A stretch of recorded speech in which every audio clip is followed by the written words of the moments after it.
Accurate Solutions Group by texting the word security to 412-515-3555. That's security to 412-515-3555. Investment advisory services offered through ASG Investment Management LLC. Firm offers insurance services and is not affiliated with the U.S. government. Looking for some extra income? Get competitive pay and flexible hours as a school bus driver with A1 Transit, providing safe, reliable, affordable transportation throughout the tri-state since 1989. Perfect for retirees, this fun family-run company offers free CDL classes and a sign-on bonus. Must be 24 years or older to apply and must complete a background check. A1 Transit in Lawrenceville. To apply in person, call 412-781-6170. That's 412-781-6170. This is Pastor Tom Hall.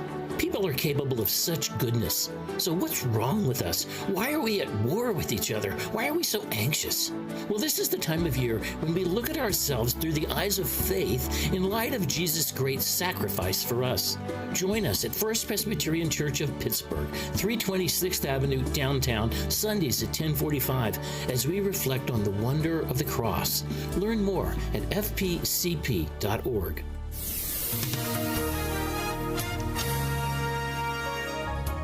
Mild tonight with a moonlit sky. Tonight's low 59. A shower tomorrow morning, then becoming breezy. It will be warm with near record-breaking high temperatures, the high 80. Cloudy and mild tomorrow night with a couple of showers and a heavy thunderstorm. Those storms could bring damaging winds, the low 53. Couple of showers Thursday morning, otherwise variable cloudiness. It'll be cooler with a high of only 58.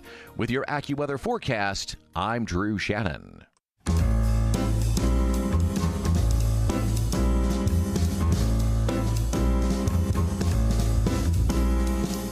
Welcome to another edition of The Ride Home with John and Kathy, live from the Salem-Pittsburgh studios.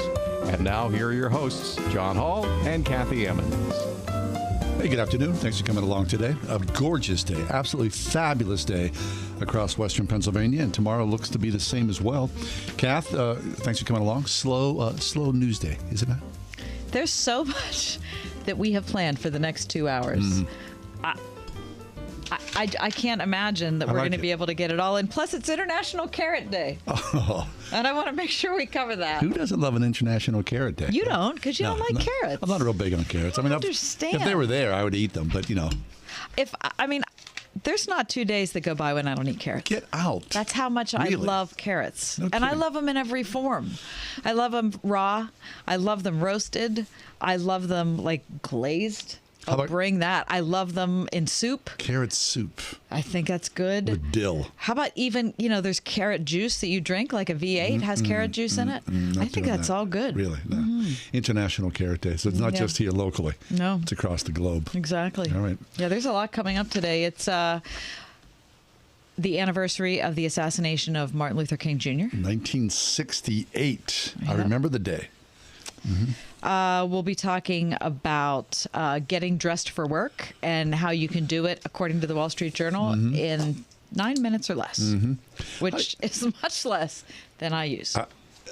How is that routine in your life? I mean, my kids went to his real job today. Yeah. First kind of like real job. He takes his time. And I'm getting ready. Thinking this is what you're going to be doing now for the next 50 years, 60 years. Get ready for it. Just getting ready. It takes a while there, doesn't it? To figure it out or to get ready? To get ready. I have an hour and a half to get ready. An hour and a half? Oh, no. I can go toe-to-toe in 25 to 30 minutes. That's good. Yeah. But you're a guy, so it's a lot easier. Quick shower, quick shave. Yeah. Boom, boom, boom, boom. I'm out the door. No. Hour and a half. Oh, girls are complicated. That's a lot of time. Girls are very complicated. There's a lot going on.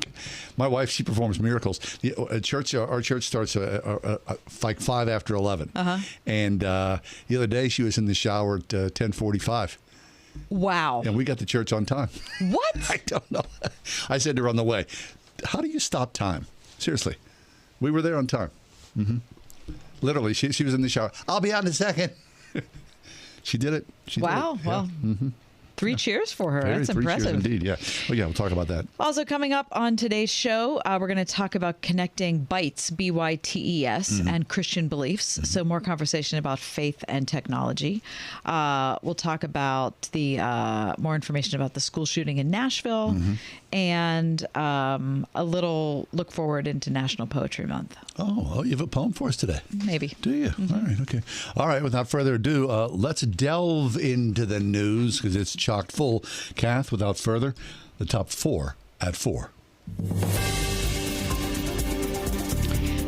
For Tuesday, April 4th, 2023, number 1. You've probably already heard that former President Donald Trump pleaded not guilty today to felony charges of falsifying records to hide hush money payments made to a porn star weeks before the 2016 election, the first time in U.S. history a former president has faced criminal charges. In addition to what we heard today, Mr. Trump has several other cases pending against him, including the Fulton County District Attorney's Office in Georgia investigating Trump's conduct following the 2020 election. And that, of course, is centered around the infamous phone call to Brad Raffensperger, you remember that, of course, in which Trump pressed him to, quote, find 11,780 votes. That's one thing he's got pending. Also, the special counsel Jack Smith appointed in November to oversee the Justice Department's criminal investigation into the January 6th thing. And then don't forget E. Jean Carroll, former Elle magazine columnist, who's claiming that the former president raped her in the mid-1990s. That's all on the former president's plate right now. Get your lawyer on speed dial. Number 2. Finland became the 31st member of NATO today, welcoming the newest member state. U.S. Secretary of State Anthony Blinken said after a ceremony in Brussels that both Finland and the NATO alliance were stronger and safer for it having joined. NATO formed back in 1949 with 12 countries, including the U.S., Canada, and Western European nations. The Nordic nations had showed little interest in becoming NATO members, of course, until Russia ended up in Ukraine. And then all of a sudden, it got let's join that club. Extremely interesting, according to CBS News. Number 3, complaints against airlines skyrocketed in 2022, John, compared to pre-pandemic figures. According to the report I'm reading here from WTOP, which analyzed complaints filed with the U.S. Department of Transportation, 33,000 complaints against all U.S. airlines. The number one thing people are complaining about are refunds. Travelers saying they're not getting refunds quickly enough, or airlines trying to push vouchers on them instead. The second highest number of complaints related to cancellations and delays. 90,000 flights in the U.S. were canceled in 2022. So if you can, you just get in your car. I mean, is that incredible? Yeah. 1.44 million more were delayed. You can read more about that at TOP. Number 4, according to the New York Post, Google parent Alphabet slashing its lavish employee perks as they try to cut costs and keep pace. No more ping pong. The company will close some of its micro kitchens that were stocked with free drinks and snacks. What? They are thinking to shutter cafeterias to try to encourage lower foot traffic, to encourage people to work more. Also spending less money on company-provided equipment like personal laptops. Really? Huh. Now, here's the problem. All those things that employees already had, taking them away, that's a bad feeling. Yeah. And that's your top 4. Well, even as we speak, today somebody brought in a dozen glazed donuts. I saw that back there. And only 2 were eaten. Wow. Which would tell you about the healthy attitude exactly we have here. how impressed we are with trying to maintain our vitamins and minerals. Right, but on another front, I did have a little bag of Cheetos. Okay. Just because I could. And in sports, Brian Reynolds homered twice in a 7-6 win over the Red Sox last night in Boston, which was a super fun game to watch. It was not really that. I mean, I thought it was. You didn't think it was fun? Well, early on, I was like, hey, they're up. Oh, they tied. Oh, they're losing. That's what made it they're fun. back again. I mean, it was crazy. I loved it. Yeah. See, I'd rather that than there be a 3-1 game. Yeah, and I get that. just, Yeah. But man, how about Red Sox? How about Fenway Park? Is that a cool place or what? I would love to go there. Me too. That's on my bucket list. I can't believe I've not been there. Our good friend Mike, that's his, home ballpark. Yeah. It's just a really wild-looking place. Well, you get to watch it again because the Pirates play tonight at 7:05. Do they? Who's pitching? Do you know? Yeah. Because I don't know any of these pitchers. You're going to go. Any of the players actually. There's a couple of guys and you go. Oh, look, there's Kutch. There's Brian Hayes. A lot of people. I'm like, welcome to the team. Did you see that nice catch by Sawinski? I saw the flub. I saw the flub out there. No, not the flub. The one where he went running for it. No. It was like a pop-up, and he went running. It was really impressive. I can't see who's starting tonight. That's okay. It's just, just out of curiosity. Like I wouldn't know him anyways. Huh? Oh, yeah, you would. Yeah, you would. Oh, it's Ronzi Contreras tonight. Oh, okay, fine. Yeah. Let's go Bucks. No, they're not going to let him go long, I bet. No. They're going to try to protect him. That's my guess. I mean, everyone's pitching 5 innings max, it feels like. How about we have another pitcher named Velasquez now? Yeah. Let's hope this one is a little better off. All right. Take a quick break. Come back. The story of 2 schools next. 101.5 WORD. It's easy and profitable to be kind to others when you enter the Kindness Challenge. Each day for 30 days, we'll post a new act of kindness that you can do for others. On April 17th, you could win $5,000, and a deserving organization will also receive $5,000 in your name. You can make a difference in others' lives when you enter the Kindness Challenge. Learn more and sign up now at wordfm.com. Ryan, I know that zit is the size of Rudolph's flashing nose. And Ryan, I know you've struck out the last 13 times at bat, but it can't last forever. I think we've all had moments where things aren't going great, but someone reminds us that better days are ahead. This is one of those moments. It's Ryan from United Faith Mortgage, and luckily, interest rates are not forever. I had a friend say to me the other day, Ryan, we've been dreaming about a new home, and home prices have finally slowed up a bit. But now, interest rates are up, and we don't know what to do. And the reality is, that zit won't last forever. We're seeing hundreds of listeners buy the dream home today while they can, with the plan to refinance tomorrow when rates settle. And will help a bit as well. Word FM listeners get a $1,000 lender credit at closing. And our direct lender advantage often allows us to get you a better rate, saving you monthly and lifelong money. We are United Faith Mortgage. United Mortgage Corp, Melville, New York. NMLS number 1330. Pennsylvania Department of Banking and Securities. Mortgage lender license 22672. Hi, I'm Olivia, and I'm 11. Some people my age might think water in a basement's pretty cool. Who wouldn't want an indoor swimming pool? But my dad taught me a thing or two about homes. You mean all those times I talked about waterproofing? You were actually listening? Absolutely. I'm like Alexa. Okay, so how does J&D waterproofing protect your home? By keeping water out of the basement so it doesn't compromise the structure of your home. And? By not giving yucky mold and mildew a place to grow. Pretty good. Dad, I wasn't finished. Oh, sorry. And J&D waterproofing can save you money. Do tell. By saving you from having to replace your basement appliances from water damage. I couldn't have said it better myself. Got water problems? Don't cry. Call 1-800-VERY-DRY. J&D Waterproofing. 1-800-VERY-DRY. For over a century, local broadcasting has evolved with the needs of the community. We move past the stigmas of opinion journalism and bring the most relevant news online, on air, and on the go. You have trusted us with your news, sports, weather, and entertainment. Trust us to keep moving with you. Text radio to 52886 and tell Congress local broadcasting is here to stay.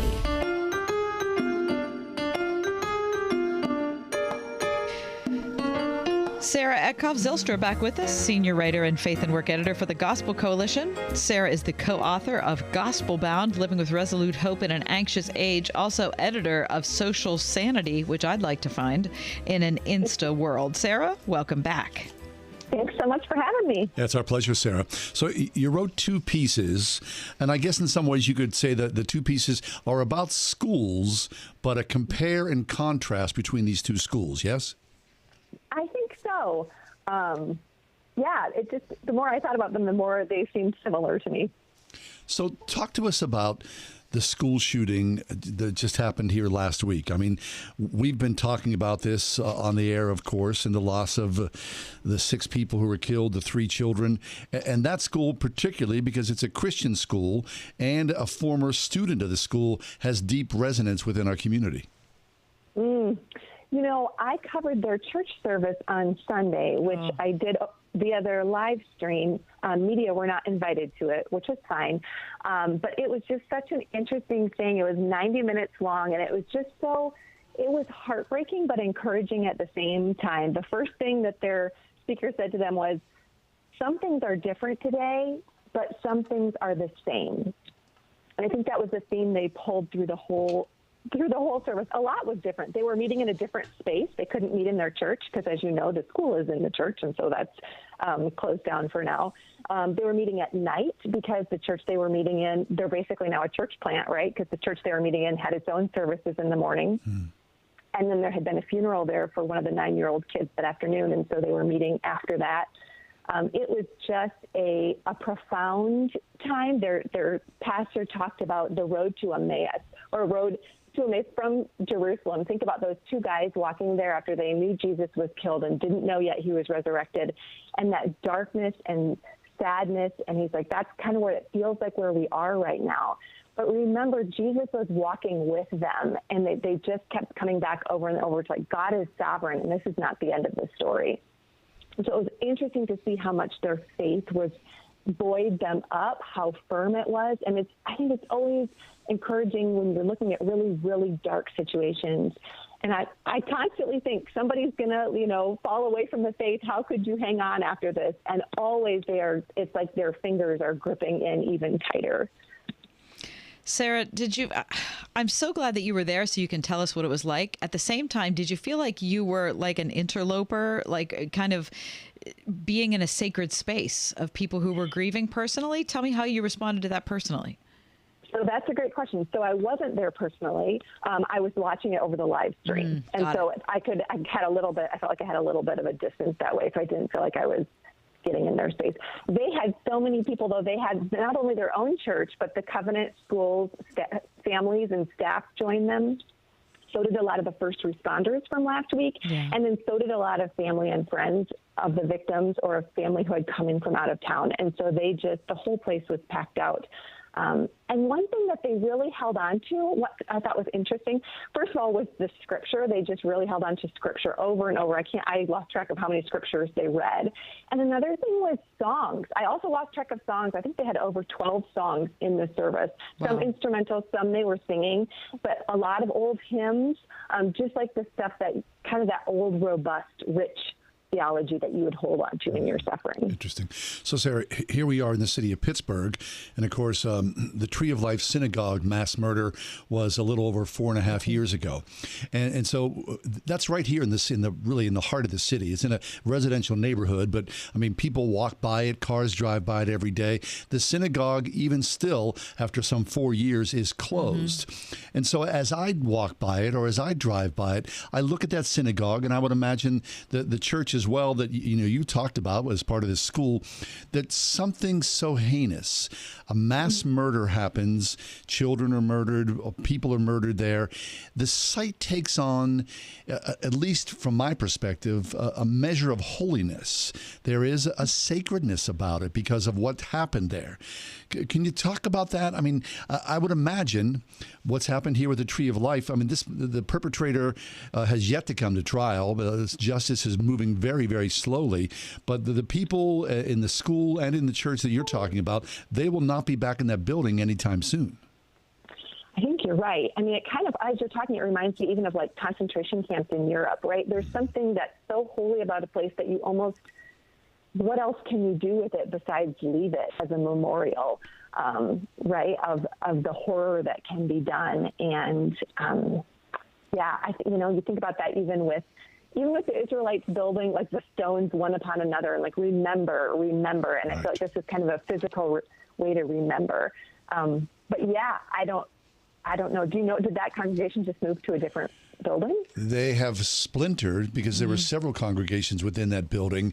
And I think eventually at some point, but who knows how long that will be. They've hired an architect. They're going to, reconfigure the building to some degree, but I'm sure it's years off. Yeah, and they're going to be some memorial space and some worship space, and it's kind of still a work in progress. But that just kind of, I don't know, like John said, it shows us how heavy an experience like that can be on a community years and years later. You think it's not like 6 months from now, people are going to rebound. I mean, this will always be there, and people aren't going to be able to walk into the same space it's going to heal. I mean, So it's a scar. Yeah, like it is. scar. It is a scar. So, do we have any? Does the school have any plans for what they're going to do at this point?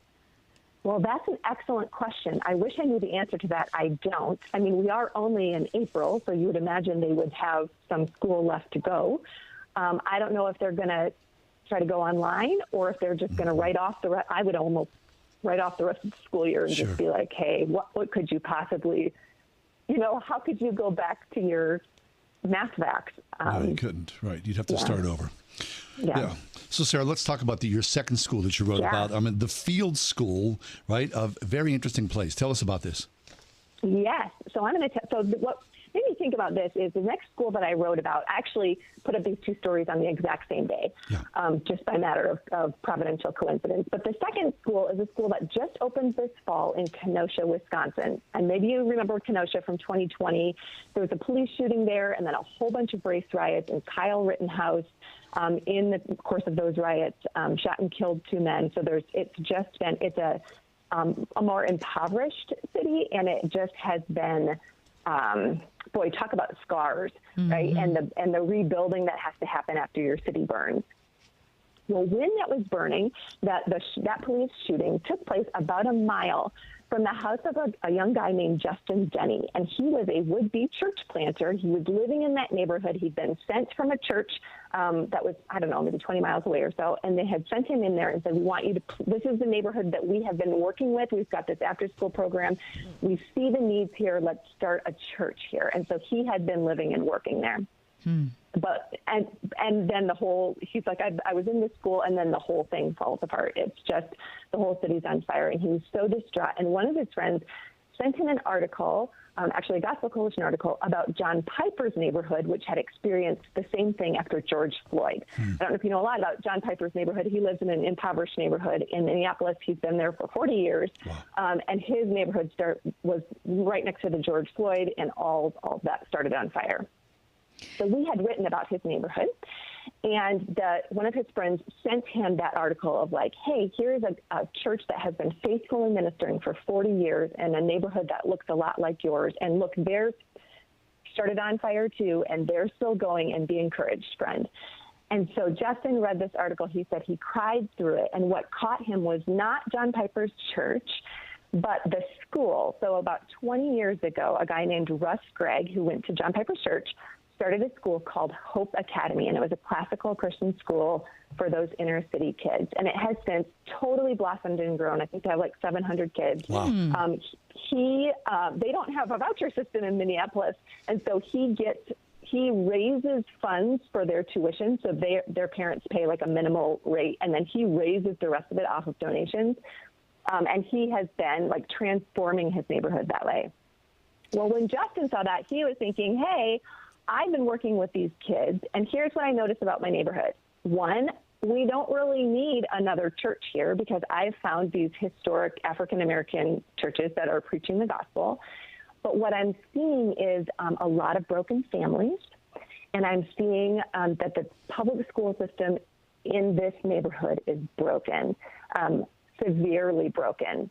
And lots of violent threats, very little learning, kids in 5th grade who can't read, kids who are smart who aren't motivated, just kind of a wreck. And so he's like, what if we, instead of planting a church, planted a classical Christian school, which is what they did this fall. Wow. So talk about, I mean, do you know how difficult it was to get teachers to work there? What that experience has been like? I'm sure that's a thing that you feel, I am assuming that's the thing you feel called to do. It's incredibly exciting. And then when you get your feet on the ground, there are a lot of challenges and difficulties there. Absolutely. So one of his lead teachers right now is a teacher who felt called to do this and actually was working in those public schools because she thought, I want to change the system from the inside out. And you got to give her credit, right? Like she just was like, I'm going to go in there. I know I can't talk about God openly, but maybe through the grace of my life, I will be able to touch some of these students and their families. And she said she tried for 3 years, and she's like, I'm not sure my kids, she's teaching 5th grade. She's like, I'm not sure my kids knew how to read. She didn't know the families. She wasn't able to build relationships. She's like, half the time I was just trying to get the scissors away from somebody, right. Or they'd pull out their cell phones and start filming, or like all the violent threats. She's like, I was never making any progress, and it was so frustrating. So for her, it felt like, oh, good grief, I could walk into this school and teach them, Greek myths, and teach them the Jesus Storybook Bible, and teach them, in this classroom that I control and that I am, purposefully making connected all of these subjects to Jesus. This is what I want. This is what's going to change lives. And so they found staff. So she's not the only one there. They must have, but you're exactly right. If you're going to work there, it's going to be a calling. And thank goodness for the voucher system. I mean, it does help kids get out of bad situations. We don't have that voucher system here in Pittsburgh. Yeah, it would be good. I mean, that's how the school got running so fast, is that they just have to apply. Wisconsin's one of the earliest states to do school vouchers. And actually a couple of years ago, they took the cap off. They had limited it to about, I think, 25,000 students. And when they took the cap off, I think now it's up to 55,000 students in Wisconsin are utilizing that. And so, boy, the gift of that, if you have a voucher system, you can start a Christian school. That takes the financial piece off altogether. Sarah Eekhoff Zylstra is with us. Check out her book, Gospelbound, Living with Resolute Hope in an Anxious Age. Sarah, tell us about your work at the Gospel Coalition. It's amazing. So I get to write stories of where God is at work in the world, which means I'm constantly looking in those really dark places like school shootings or race riots or Ukraine or whatever a dark place is, and seeing God there. And I am here to tell you he is there. I used to be afraid to look in those places like, oh no, but now I'm excited too because I know I'll see him. Fabulous. Well, Sarah, we're excited that you're with us to talk about this as well, to let our audience know, to see the reality of God working in a broken world. Thanks so much. Thank you. Our pleasure. Sarah Eekhoff Zylstra. You can check her out at the Gospel Coalition or her website. Book. Also her book, Gospelbound, Living with Resolute Hope in an Anxious Age. Next, this day in history. It's The Ride Home. We're Pittsburgh's Christian Talk.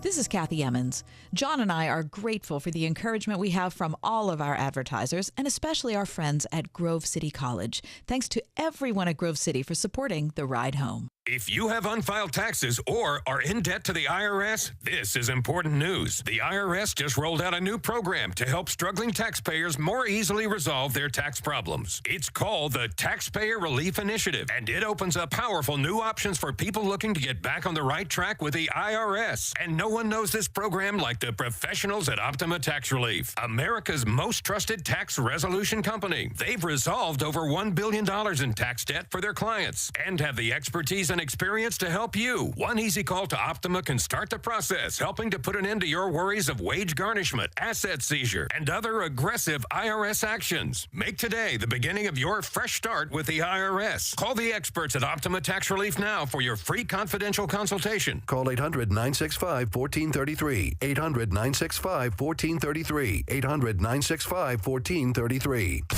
Optima Tax Relief. Some restrictions apply. For complete details, please visit OptimaTaxRelief.com. Has your home fallen victim to Mother Nature? Get a free storm damage analysis from Bachman's Roofing. You may never notice the damage from storms, so let the experienced team at Bachman's Roofing provide a free analysis to check for damages from the recent storms. Bachman's is now offering 0% financing and no payments for 6 months. Call 412-744-8390 or visit Bachman'sRoofing.com to set up your free storm damage analysis by May 1st. That's 412-744-8390. Every day is a great day to play around at All About Golf in Butler. The new Ping lineup is here. Stop by the Pro Shop and check out the all-new line of Ping putters and get newly reduced deals on Ping G425s for a limited time while supplies last. All About Golf bays equipped with top tracer technology are open year-round. 8 to 8 daily, rain or shine, plus lessons for every age and skill level to help you master your game. All About Golf in Butler. Practice, learn, play. Visit allaboutgolfpa.com. Roofing, siding, or remodeling? 724 New Roof. Listen on your smart speaker at wordfm.com, the Word FM app, iHeart, TuneIn, and on Odyssey. In your car or at home, too, at 101.5 WORD FM, Pittsburgh. Sweet strawberry icing. You're in Goodwill, and just past that vintage denim jacket you spot miniature donut earrings. You lean in. Ah, that's the scent of shopping success. Because at Goodwill, every item you buy funds local job training and more. So bring home those donut earrings and bring home so much good to your community. Goodwill. Bring good home. Brought to you by Goodwill and the Ad Council.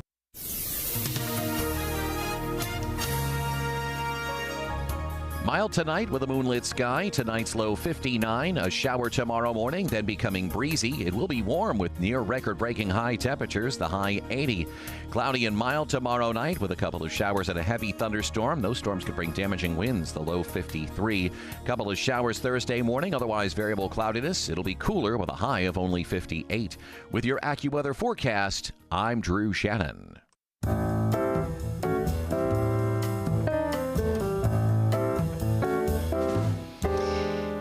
April 4th, 1968 was a tragic day in the history of our country. So listen to this audio clip and it'll take you back. Good evening. Dr. Martin Luther King, the apostle of nonviolence in the civil rights movement, has been shot to death in Memphis, Tennessee. Police have issued an all-points bulletin for a well-dressed young white man seen running from the scene. Officers also reportedly chased and fired on a radio-equipped car containing 2 white men. Dr. King was standing on the balcony of a second-floor hotel room tonight when, according to a companion, a shot was fired from across the street. In the friend's words, the bullet exploded in his face. Police, who have been keeping a close watch over the Nobel Peace Prize winner because of Memphis' turbulent racial situation, were on the scene almost immediately. They rushed the 39-year-old Negro leader to a hospital where he died of a bullet wound in the neck. Police said they found a high-powered hunting rifle about a block from the hotel, but it was not immediately identified as the murder weapon. Mayor Henry Loeb has reinstated the dusk-to-dawn curfew he imposed on the city last week when a march led by Dr. King erupted in violence. Governor Buford Ellington has called out 4,000 National Guardsmen. And police report that the murder has touched off sporadic acts of violence in a Negro section of the city. In a nationwide television address, President Johnson expressed the nation's shock. America is shocked and saddened by the brutal slaying tonight of Dr. Martin Luther King. I ask every citizen to reject the blind violence that has struck Dr. King, who lived by nonviolence. Dr. King had returned to Memphis only yesterday, determined to prove that he could lead a peaceful mass march in support of striking sanitation workers. This day, 1968. This is the beginning of one of the most murderous years in American history. I remember this very clearly, this day. Followed a few months later by the assassination of Bobby Kennedy in Los Angeles. And then in Chicago that summer, the Democratic National Convention, where there were riots in the street and murder as well. It was a particularly violent time in American history. Now, the murderer of Dr. Martin Luther King, and it's interesting to hear that clip. That's Walter Cronkite, of course, the most trusted man in America for many, many years. He called Martin Luther King the apostle of peace. The apostle of nonviolence. Yes, very interesting. It shook things to the core. I remember cities burning. My sister at the time was working as a flight attendant for Allegheny Airlines. That's how far back that goes. And she was stationed, in all places, in Newark, New Jersey, which there were large swaths of Newark, New Jersey that burned to the ground, and many places across this country. In some ways, the death of Martin Luther King by James Earl Ray, it changed this country for the worst forever. Because there's no saying what King's influence would have had on this country had he lived to a ripe old age. He was still a very young man. So he could have lived to 80 or even longer. That shadow would have done incredible work, but gone far too soon in a really crucial time in American history. I was struck just now listening to the words of President Johnson and, begging that Americans would heed his example of nonviolence. And I thought, look at all these years later. Here we are. Here we are. I mean, people continue to be innocent victims of violence. And it just seems like as incapable as we were in 1968 of managing that, it seems in a lot of ways we're similarly incapable in 2023 of managing it. It's worse. It's ramped up. I mean, the hatred, our racism, it's just part of our DNA. There's just no doubt about that. Our inability to tolerate people who are different than us. Mm-hmm.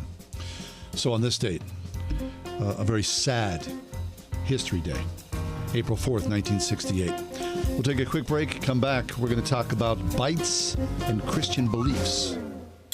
101.5 Word FM, WORD. With nearly any invention, the inventor knows it best. He or she knows how it works. This week on A New Beginning, Pastor Greg Laurie takes us to God's words on the family.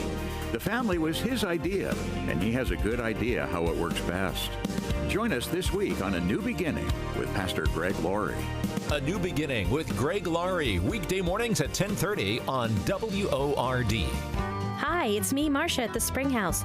Did you know Easter's springing up on us? And quickly, too. Do you know what that means at the Spring House? Well, first of all, it means you can enjoy the freshest, tastiest fried or baked cod every Friday night on the farm. It also means it's time to call and order your Spring House Easter goodies. Our hickory smoked hams are extra special. We use only real hickory wood from the farm to slowly smoke these old-fashioned treats to perfection. Order a whole or half and we'll send along cooking instructions, too.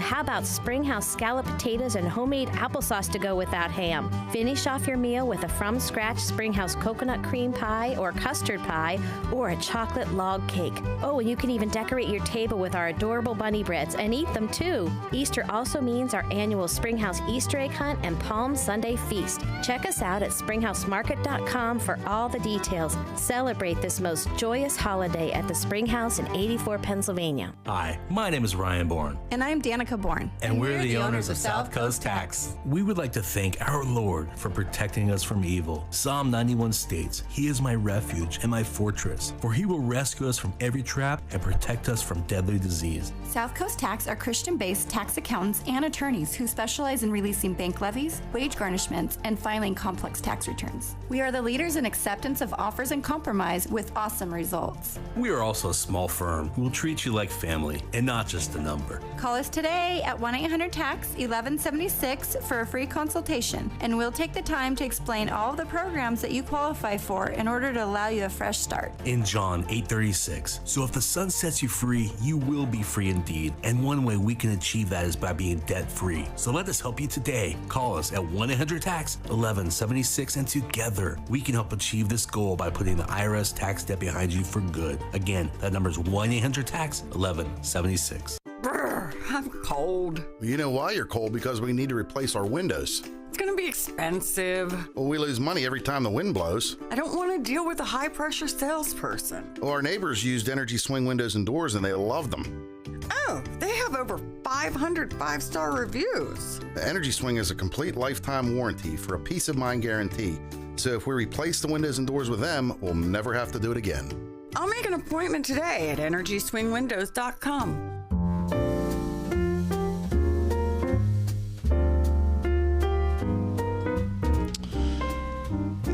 I remember being a kid, and for my birthday or Christmas, I would get like these little tech gifts. Heat kits is what they were called. They were called what? Heat kits. Okay. And, you build like a little radio set or some, circuitry thing. Oh, yeah. I also would delve into Estes rockets. They were like these little, you built the rockets and they were little cartridges of, they're dangerous. And they're still around. But those were like early tech sort of forays. I remember my dad building a receiver. Oh, a radio receiver. Like a nice one? Yeah, like a nice one for his aunt. Was not able to afford a stereo, and so he decided to make her one. Really? Yeah, and I remember every time we'd go to her house, which was often, we'd sit down and look at it, and he'd tell me how he made it. And even at that point, I was born in '68. I would think, so you can just build that? Yeah. Like in my head, I don't know where I thought that came from. It wasn't like you pick a receiver off of a tree. Or my dad could build that. Yeah. Right? Yeah. Well, our next guest, he's no stranger to this, an early tech adapter as well. Derek Schuurman is with us. He's professor of computer science at Calvin University. He's got a blog that he writes on a regular basis. And today we're happy to know him a little bit better as he talks about connecting Bytes and his Christian beliefs. Hey, Derek, welcome back to the show. Hey, John and Kathy, thanks for having me back. Our pleasure. Yeah, we're happy to get to know you a little better, Derek. And sure. Take us back in your life. You know, that's the earliest tech thing I can remember. Yeah, the receiver. That's pretty cool. The receiver that my dad built. So what do you remember as a kid that kind of made you pay attention to tech? Yeah, I can remember already as a young, I don't know, maybe I was 8 or 9, and I built my first crystal radio. You know, this is sort of winding coils. Sometimes you can take a toilet roll and wind copper wire on it. And you get a little diode, and you get a capacitor, and then you string a wire out the window, and you can actually pick up AM radio stations, like basically with just a few basic passive components. And it was just exciting. It was just like, where is this coming from, and how does this work? And then shortwave. My grandfather had, like one of the radios you were describing, an older vacuum tube radio, and, they had the shortwave bands on there. And I heard stations coming in from all over Asia and Europe and South America. And it's like, how does that work? It just was magical to me. Yeah, it was magical. Super thrilling. So then, Derek, you go from these early days, and not a lot of guys follow the same path because, I built stuff like that as well, but I don't have the prowess. You got a degree in engineering. You became an electrical engineer and found yourself in corporate America. Yeah? Yeah, well, I basically, went to go study engineering because of my hobby, and I dabbled with computers as well. So the early computers, that's a whole other story, the VIC-20 and the Commodore 64 and all these sort of early computers, the Apple II. And then I went on to study engineering, and then, ended up in a small sort of high-tech company in Canada, actually, in a tech area in Canada, and was just delightfully building stuff, getting paid to do basically stuff I'd love to do in my basement. And but then a bit of a crisis came a little bit later on when I tried to think about what does it mean to be a Christian in this area. I'd always sort of pursued tech, but I'd never connected the dots between my faith and sort of my chosen profession and my hobby. And so that was a bit of a crisis for me at that point. I can distinctly remember sitting in a cubicle farm and wondering, now how does this all connect? How do I connect the dots? Okay, so tell me about what was the crisis for you? What were the questions you were asking yourself? Well, if engineering and computer science and technology was such an important part of my life, and my faith was supposed to be something that, was at the heart of everything that I did, that animated all the things that I pursued, then how did I actually connect those two things? Outside of, witnessing in the lunchroom and not stealing and, these right, sort of deciding not things, to commit right? adultery, right? Yeah, exactly. Avoiding this sort of obvious sort of 10 Commandment type things. Like how can it positively inform my work? When I'm designing circuits and when I'm writing code, does the Christian faith actually have anything to say? Does a book that was written in the Iron Age have anything to say in the Information Age? Yeah. So then a wholesale change was upon your life? You decided to sort of walk away from the tech world and enter into someplace else? Yeah, so part of it was more a calling to teaching. And so I still love technology, but I really loved when I had an opportunity to teach customers about our products. And I thought, wow, I really like this teaching part of the job. And then I started teaching part-time at a small Christian college, and I thought, this is really where I feel the Lord is calling me. And so I found myself as a Christian college professor, and of course my job became connecting the dots between computer science, in this case, and the Christian faith. The whole mission of a Christian institution is to connect the disciplines with a Christian world and life view. So you're the pro, but really all of us are the amateurs, right? So we all are involved in technology. You can't exist in this century without being involved in it. And John and I have this conversation on a daily basis. Like, is this a good thing or a bad thing? And maybe a lot of us are asking that question now, simply because of the rise of the negative aspects of social media, which are kind of overwhelming. Spending 5 minutes on Twitter will do it to you, or just despairing over the fact that, boy, I used to read more books than I do now. Yeah, no, and I would roll, radio in as another wonderful technology, along with computers and the internet and social media is something that, the way that I finally found a helpful way to approach this is to think about the entire biblical narrative, the entire biblical story. This one philosopher, Alistair McIntyre, once said, "You can't really answer the question, what ought you to do, until you first answer the question of what story are you a part?" And it's this biblical story that can really animate and help us to understand not just technology, but all of our cultural activities. And so basically, if you look at the biblical story, it's this large sweep from creation to new creation, creation, fall, redemption, restoration.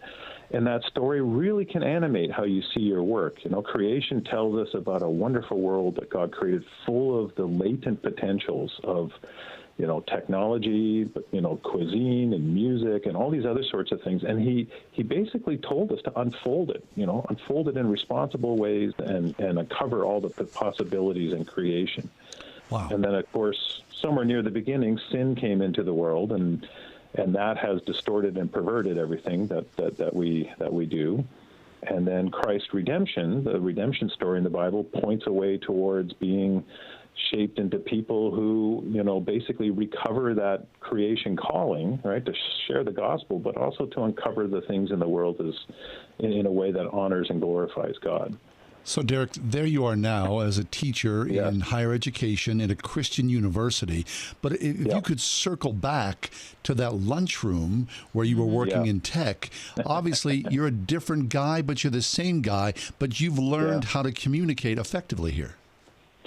Yeah, well, it was driven by, having to have some plausible way of telling my students how the gospel informed their work, but it also reached back to my own questions that I had as an engineer in the cubicle farm. And one of my recent books, A Christian Field Guide to Technology, actually has a chapter called Letters to a Young Engineer. And it's basically letters that, if I could, are sort of from my older self to my younger self, kind of encouraging this young engineer in the cubicle farm and somehow trying to help him at that stage in his life sort of see that his work mattered to God and that there was ways of thinking about doing engineering that were informed by the Christian story. Yeah. And I think that would have been very encouraging for me to hear back then. So at Calvin College, where you are now, and you're engaging young men and women who are believers but also interested in tech as well, then when you speak and teach and write, is it on the very first day that you delve into these questions of what is my story and then what is my response? Yeah, generally on the first day, we'll already sort of draw the framework that we're sort of working with. We're unabashedly working out of a Christian perspective, and then slowly having the students sort of read different papers and have different discussions and sort of unfolding those ideas that connect faith, connect Bytes to beliefs, and so on. And so it's through already in our Programming 1 course, our introduction to Python programming for those who know, we actually introduce, a Christian world and life view and what the implications are for programmers and how to think about your work as a programmer informed by the biblical story. And so our students already engaged. They, of course, learned lots of coding and lots of programming as well, but it's done within this larger framework that sort of informs how they learn and their work. Derek Schuurman is the author of A Christian Field Guide to Technology for Engineers and Designers. Derek, it was a pleasure to have you back. Thanks for joining us. Yeah, I enjoyed it. Thank you very much. Yes, please join us again, Derek. And also the book. This is really initially how we found Derek. Fabulous book.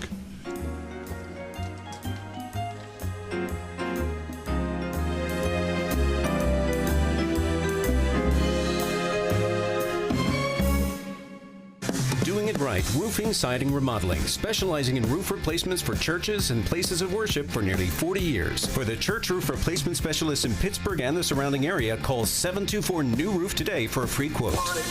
Right call, doing it right. Everyone loves TV Dad. On the next TV Dad, presented by Progressive, TV Dad gets us through heartache. Chin up, sport. Oh, hey, TV Dad. You know what heals all wounds? Time? No, it's remembering that drivers who switch and save with Progressive could save hundreds. But Jen still doesn't want to be with me. True. I actually saw her with your friend Brian earlier. Wait, what? Listen to your TV Dad. Drivers who switch and save with Progressive could save hundreds. Progressive Casualty Insurance Company and affiliates. Potential savings will vary. Did you know you can get your prescriptions for less at your local pharmacy? You can with GoodRx. It's the free app that can save you money on your medications. Just search for your prescription, choose the pharmacy and the price that works best for you, and then show your GoodRx coupon to your pharmacist at the drop-off counter. GoodRx works at over 70,000 pharmacies, including Walmart, Rite Aid, and Walgreens, and it works whether you have insurance or not. It's easy to save. Next time you drop off your prescription, check GoodRx. To start saving today, go to goodrx.com. GoodRx is not insurance.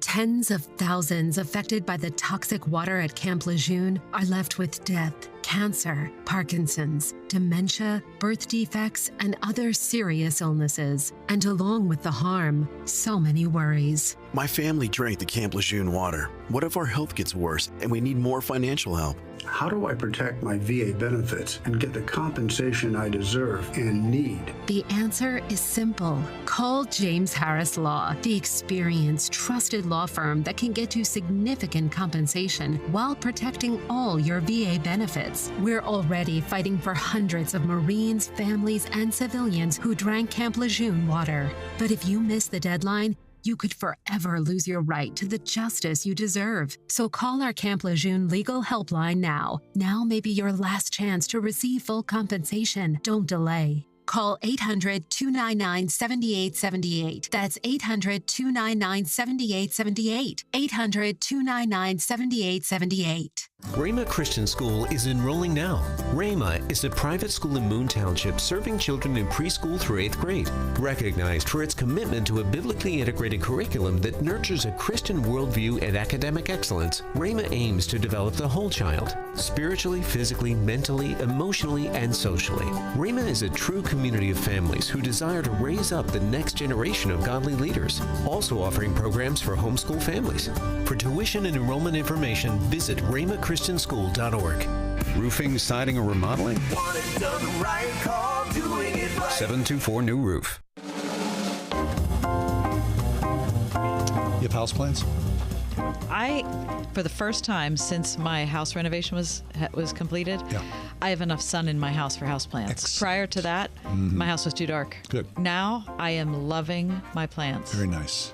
Okay, I was often fussing wonder, over them this morning. Yeah, because you have to fuss over them, Yeah, right? because you know what happened? I came down this morning and my one plant was droopy, super droop.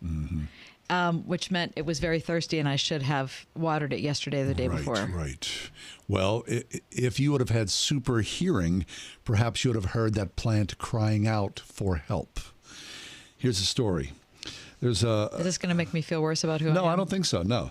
Lila Hene was outside a decade ago listening to animals chirping, buzzing, when she had a thought. Why don't plants make noise too? Now, Lila Hene is a biology professor at Tel Aviv University, and she did some research, but she did not get a satisfactory answer. So after 6 years of deeper research, her and her colleagues discovered that when distressed, plants make ultrasonic noises, which are inaudible to humans, according to a study that was released last week. She says, we always thought the plants were silent, and now we realize that they actually make those sounds quite often, and they are meaningful to some extent. So here's the deal.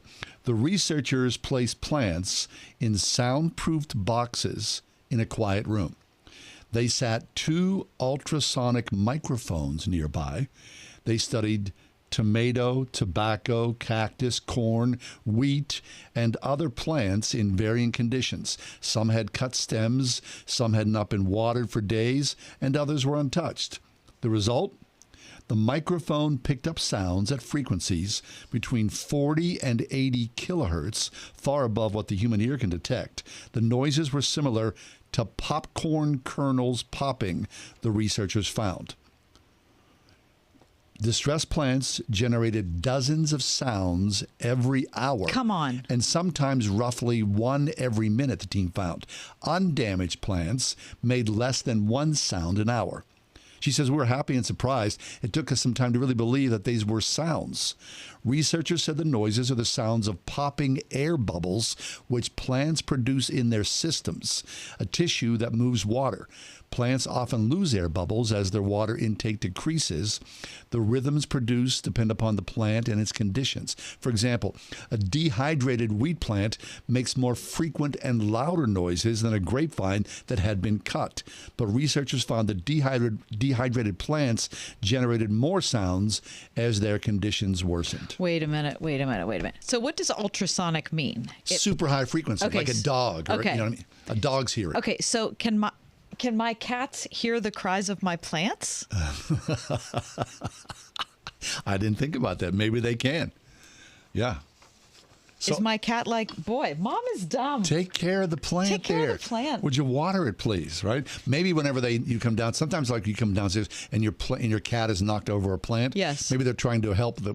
It's a cry for help. Right. The cat's like helping do something out. about Right. this. Just saying. So they're saying they've never had the right equipment to study this, and now that they were able to go deeper into this, they're unlocking the secret life of plants. Now, you love yourself a plant. Oh, yeah. Do you have a lot at home? I do. You used to have a lot here. I used and to then have a ton. COVID happened, and we had to take all our plants home, and then... I came in one, late March evening and took all my plants home, and I just left them home. Mm-hmm. That's all. But I like a houseplant. Don't you think we should bring them back in? I thought about it. You know what? Here's the deal. We get so much sun up here. Yeah, that they dry out super very, fast. very careful. Yes. So, maybe every other day I was watering those plants. Right. Now I'm just kind of like, I'd rather have a cat in the studio. Okay, we're not having a cat. Wouldn't that be nice to have a cat in the studio? No, because we already tried cat on radio, and since they don't make sound, it's pretty dumb. I think we'd have the Word FM cat. Wouldn't that be nice? Look, I would appreciate it. I don't think it's going to add to the radio program. How about a Word FM dog? That'd be nice. I'm sure that the powers that be here would be very eager for us to have a dog. Well, if it probably was quiet. I mean, you go into stores, what you I'd see like cats. is a stove. Like, I think we could do like a cooking thing. Don't you think, Lex? No, do not. Yeah, we could. We could do like a little cooking show. Like I get on the radio. Yeah. Well, I mean, but we're on video here. You can watch it at The Word Pittsburgh on YouTube. All right. Well, we'll make the pitch. Could we please have management? Either a cat, a dog, or a stove. Maybe. And I'd like gas. It's our 4 o'clock hour. Stick around. We got lots going on during the 5 o'clock hour. We're also going to go to New York City to talk with Greg Clugston about Donald Trump and the indictment today. That's later on in the show. Ask Alexa to play the word Pittsburgh to hear us there. We're on your Google speaker too, plus iHeart, TuneIn, and on Odyssey. 101.5 WORD FM, Pittsburgh. With SRN News, I'm John Scott. Former President Trump has been arrested on criminal charges inside a New York courthouse. White House correspondent Greg Clugston reports from Lower Manhattan. After arriving at the Manhattan Criminal Court building, the former president surrendered to authorities and the booking process got underway, a process that included getting fingerprinted. Less than a week after being indicted, Trump is being arraigned on charges brought by a secret grand jury. There's an open question as to whether he will be photographed. However, the Trump campaign has already offered a T-shirt with a mock mugshot and the words, "Not guilty." Greg Clugston, New York. Mr. Trump will leave New York after the arraignment and head back to Florida for an event this evening at Mar-a-Lago. On Wall Street, the Dow is down 239 points and the Nasdaq off 76. This is SRN News. Wouldn't it be great to work in a place that makes a positive impact on the people, businesses, and churches around you? That place exists. I know because I work there. My name is Cassie, and I'm the digital marketing specialist with Salem Media Group in Pittsburgh. Right now, 101.5 Word FM and Salem Surround have an opening for one talented salesperson to join our team. Is that you? We'll bring the training, you just bring the talent. An understanding of digital marketing and some direct sales experience will definitely help you stand out. What are you waiting for? Take the first step to a career that is challenging, rewarding, and helps to create terrific results for our amazing customers. Join the sales team at Salem Media Group, Pittsburgh. Email your resume to brad.marshall@salempittsburgh.com. That's brad.marshall@salempittsburgh.com. Salem Media Group is an equal opportunity employer. Execution's 11 p.m., but he's trying to convince us he's gone insane. Therefore incapable of being executed. On April 14th. Edward? I'm not Edward. I'm a demon. In the vein of C.S. Lewis's Screwtape Letters. I think it's time we tell you what it is that we'd like you to do. Comes Nefarious. Rated R. Under 17, not admitted without parent. In theaters April 14th. My name is Jason Hansen. I'm a former CIA officer and New York Times bestselling author. You can protect your hard-earned retirement assets with a tax-free loophole that allows you to convert your retirement into physical gold and silver. Advantage Gold is the nation's highest-rated gold company. They have the best process, pricing, and service. If you want to get your free gold and silver investment kit, please contact Advantage Gold right now. Call 800-900-8000. That's 800-900-8000. Advantage Gold is not an investment advisor or a tax advisor. Consult with your financial advisor before investing. Call 800-900-8000. Whose rulebook do you want to play by, the government's or your own? This is Jay Hagerman of Abernathy & Hagerman. Without a proper estate plan, many families end up playing by the government's rulebook and losing a lot of what they'd intended to leave to their families. That's why Abernathy & Hagerman presents free, ongoing estate planning workshops with attorney Dan Reimer to help you protect what's yours and make sure the government plays by your rules. The next one's happening soon. For details and to attend, visit a-h.law. For over a century, local broadcasting has evolved with the needs of the community. We move past the stigmas of opinion journalism and bring the most relevant news online, on air, and on the go. You have trusted us with your news, sports, weather, and entertainment. Trust us to keep moving with you. Text radio to 52886 and tell Congress local broadcasting is here to stay.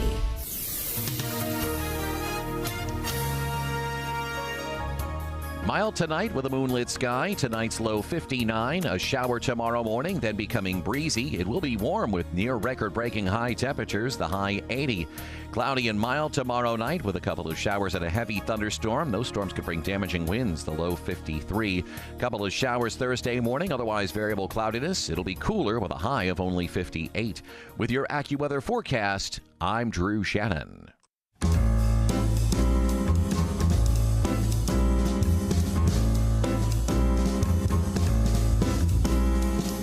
Welcome to another edition of The Ride Home with John and Kathy, live from the Salem Pittsburgh studios. And now here are your hosts, John Hall and Kathy Emmons. Kath, say you're going out for a little breakfast. Okay. You sit down in your booth, get yourself a beverage. Yep. Waitress comes over. Yep. And you're thinking maybe you'll have an omelet. Mm-hmm. What kind of omelet? Thank you for asking. I can go one of two ways. I think that I would probably go ham and cheese. Ham and cheese. It's like an American staple. I really like that, and I would ask for onion in there also. Yes. Yeah. Little diced up onion. What about you? I would go for a Greek omelet. Yes, very delicious option. Some feta. Spinach. Right? Some nice spinach mixed in there. Maybe a shroom? Some maybe shroom or maybe a little bite of onion as well. Mm-hmm. There's a vegetarian omelet at the Original Pancake House that has broccoli, cauliflower, tomatoes, and cheese and mushrooms. And that is really good. It has like 5,000 calories. I mean, it's like astoundingly high amount of calories, but it's so good. Such a breakfast. It'll hold you for the day. How about a Western omelet? Yeah, with the green pepper and onion. Some bacon. Yeah. Maybe some Southwestern seasonings in there. Very nice. Yeah, I think that'd be good. Well, I bring this all up because... Because you're trying to torture me at 5:05 p.m. Not you hungry enough. Well, I did not know about this, but apparently there is a small town in southern France that every Monday of before Easter, every Monday of Holy Week, this town has collected 15,000 eggs, not to dye them or to hide them from children, but on Monday morning, they will crack open the prodigious pile. They then add... As in yesterday, they did this.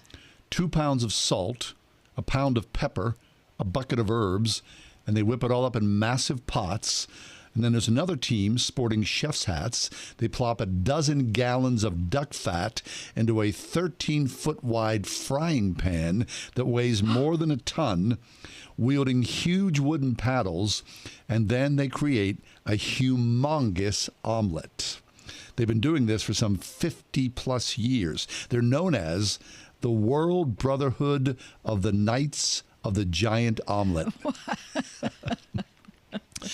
Now, legend, there's, of course, around these things, how did something like this start? And what's the effect?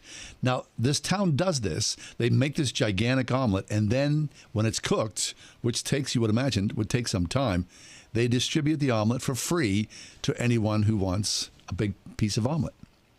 Isn't that cool? I think making an omelet is harder than it looks. Do you? Yes, I feel like it's difficult to get the inside cooked without getting the outside rubbery. When I was first learning how to cook, somebody gave me what I always considered a cheater, but I always loved it, an omelet skillet. Did you ever have one of those? Oh, it folds. Yeah. Oh, really? Yeah. There's a little hinge on it. Oh, nice. And so, boom, there it is. An omelet skillet. Okay. Anyway, I find it a little challenging. Yeah, so certainly it's hard for me to believe that you could make an omelet with 15,000 eggs and end up with the center cooked. I don't know. I mean, these guys, 50 plus years, obviously they know what they're doing. Plus, they're French. Yeah, that's a very good point. They're born knowing how to make an omelet. I don't think they're intimidated by an omelet, else. no matter how big it is. Yeah. In 1963, a group of friends decided to pay homage to a generous spirit by cooking the first giant omelet for the citizens of Bressay on Easter Monday. Local merchants signed on, and the tradition kept expanding. They just say it's a story of friendship, a story of sharing. How do you pronounce, or how do you spell the name of the city? It is Bessieres. Bessieres, a small town in southern France. Now, here's the thing. From this, there are sister cities around the world in other countries. There's one here in Louisiana that also copy this. They become the World Brotherhood of the Knights of the Giant Omelet around the world. Wow. Well, congratulations to them. It's an incredible accomplishment. I bet it's also delicious. And I wonder if they would include a carrot for International Carrot Day. Why not? Because today is International Carrot Day. The number one state in the union that produces carrots. Number one state in the union, John. What would it Pennsylvania. be? Wrong. Heck. I was feeling pretty. Iowa? Nope. Louisiana? Nope. California? Yes. Of course. It's America's breadbasket. Yes, I should have known that from the get-go, yes, right? Yes, it is. Yes. All right, we're going to take a break. When we come back, our friend, the Reverend Terry Timm, will be with us from Christ Community Church in the South Hills. We'll talk about Palms and Passion. It is Holy Week 2023. We're glad you're along. It's The Ride Home.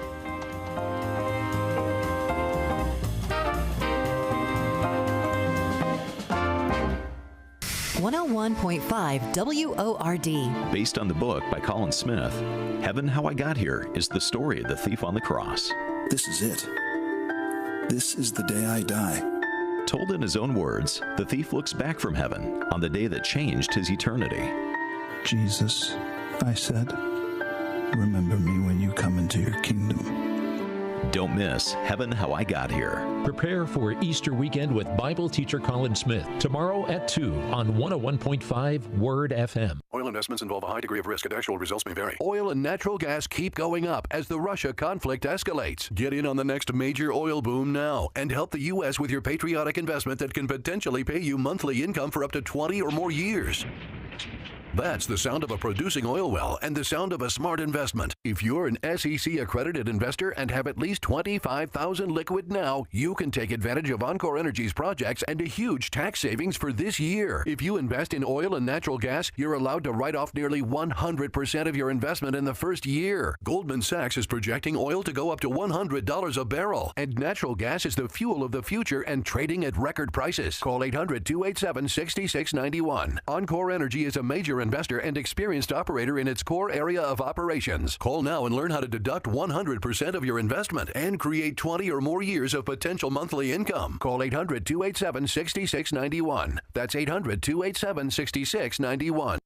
Looking for some extra income? Get competitive pay and flexible hours as a school bus driver with A1 Transit, providing safe, reliable, affordable transportation throughout the tri-state since 1989. Perfect for retirees, this fun family-run company offers free CDL classes and a sign-on bonus. Must be 24 years or older to apply and must complete a background check. A1 Transit in Lawrenceville. To apply in person, call 412-781-6170. That's 412-781-6170. Has your home fallen victim to Mother Nature? Get a free storm damage analysis from Bachman's Roofing. You may never notice the damage from storms, so let the experienced team at Bachman's Roofing provide a free analysis to check for damages from the recent storms. Bachman's is now offering 0% financing and no payments for 6 months. Call 412-744-8390 or visit bachmansroofing.com to set up your free storm damage analysis by May 1st. That's 412-744-8390.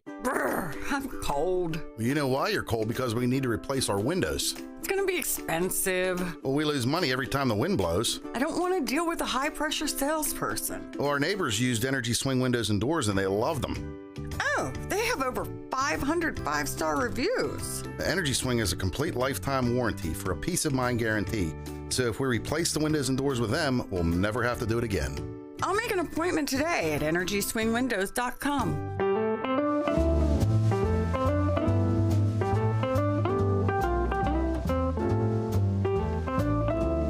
Palm Sunday, one of the greatest Sundays of the whole Christian calendar. Of course, just passed, which means Easter Sunday, this Sunday. Terry Timm is with us to talk about Palms and Passion. Terry Timm is the pastor at Christ Community Church of the South Hills. He joins us here monthly. Terry, friend, welcome back. How are you?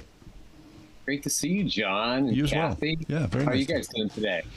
We're well. It's such a gorgeous day in Pittsburgh. The Buccos won last night in Boston. I mean, basically all's right with the world. Yeah, Terry. You going to the home opener? As of now, the answer is no. Do you have a ticket for me?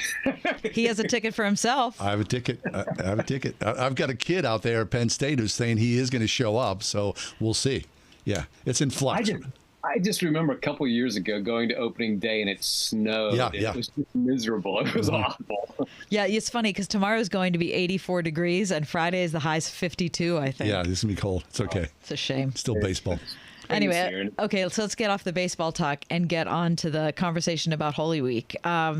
Terry, I know we've talked about this in the past, that, I don't know, being on staff at a church is hard to enter in, I think, to a lot of these things. Over the years, I think I've thankfully gotten a little better at being able to kind of experience it fully. What do you think of when it comes to Holy Week 2023? Well, I'm really looking forward to it. We had a great kickoff of Holy Week this past Sunday. But you're right, working in a church, there's so much going on as we walk with Jesus all the way to the cross, to the grave, and to the tomb. But I think this past Sunday is very important. And how we look at that Sunday is critical. It sets us up to experience this week, I think, in its fullness. I like to ask Christians, I'll ask you, John and Kathy, what was last Sunday? Was it Palm Sunday, Passion Sunday, or just any other Sunday? Palm Sunday. It was Palm Sunday. Yeah. Palm Sunday, right? I mean, for I think many Christians, particularly in the West, we call it Palm Sunday, which helps us remember Jesus's triumphal entry into Jerusalem. All those palm branches. We use Commodore palms, the big palms. Oh, that's cool. I like those. Our florist loves it. He's like, you're one of the few churches. Like, if we're going to do Palm Sunday, we're going to do it big. I don't want those little wispy kinds. Right, nice. Right. I like it. Do you wave them around? Oh, yeah. Yeah, that's cool. We had a liturgy of the palms. And if you remember, the palm branch, maybe you don't remember, but it's a symbol of victory. It's a symbol of triumph. It's a symbol of liberation and deliverance. And so when the people lining that pathway coming down from the Mount of Olives into the holy city of Jerusalem, when they're waving their palm branches, when they're spreading them out on the road, they are declaring victory. Like, our guy is coming. He's going to throw the Romans out, and God's rule and reign is going to be fully established once again here in Jerusalem. And God's going to sit on the throne again. They were expecting the rule and reign of God to come into their life. And that's why they were so jubilant. That's why they were shouting, Hosanna, God save us, God rescue us, blessed is the King who comes in the name of the Lord. And the palm branch before and after was always symbolic of deliverance, victory, triumph. They've even found, archaeologists have found some first century Jewish coins, the half shekel, and they had on one of the sides of that coin a palm branch, reminding the people that deliverance is coming. It hadn't come yet, but they were hopeful that one day God would come. And on Palm Sunday, we remember that Jesus is the one who brings the kingdom. So it's important to look at that part of the story. But I also want to remind our listeners that in many traditions, this past Sunday is not just Palm Sunday, it's also called Passion Sunday. Passion Sunday. Because if you read through the fullness of the Palm Sunday narrative, particularly in Luke's Gospel, Luke tells us that after the Palm Sunday processional happens, Jesus weeps. He weeps over the city because he knows what's coming after that Palm Sunday. He knows that those jubilant cries of Hosanna, God save us, blessed is he who comes in the name of the Lord. He knows that pretty quickly those cries are going to turn into crucify, crucify. And so he weeps over the city. And so in this one narrative, we have both celebration, triumph, victory, joy, and we have lament, sadness, weeping, and suffering.